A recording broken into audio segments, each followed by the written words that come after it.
کی بات سکھاتا ہے۔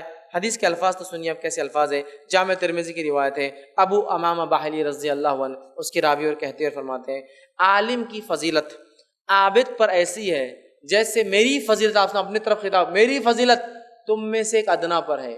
عالم کی فضیلت عابد پر، مطلب وہ شخص جو علم رکھتا ہے کہ عبادت کیوں کر رہا ہے، اس کی فضیلت اس شخص پر جو صرف عبادت کرتا ہے معلوم نہیں کیوں کر رہا ہے، ایسی ہے جیسے آپ فرما رہے ہیں میری فضیلت، خود کی طرف اشارہ کر رہے ہیں، تم میں سے ادنا پر ہے۔ پھر آگے فرماتے اور کہتے ہیں، غور سے سنیے، یقین اللہ تعالیٰ، اس کے فرشتے، آسمان و زمین کی تمام مخلوق، حتیٰ کہ بلوں میں رہنے والی چوٹیاں، سمندر میں رہنے والی مچھلیاں، خیر کی بات سکھلانے والے کے لیے دعا اور درود جو ہے بھیجتے رہتے ہیں۔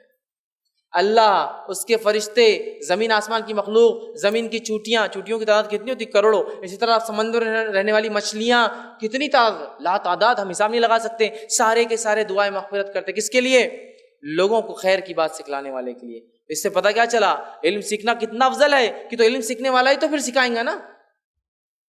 تو خیر کی بات اگر آپ کو پتہ ہو تو لوگوں تک ضرور اپنی طاقت کے حساب سے پہنچایا کیجیے، تاکہ اللہ، اس کے فرشتے اور تمام مخلوق کی دعا کی ہم حقدار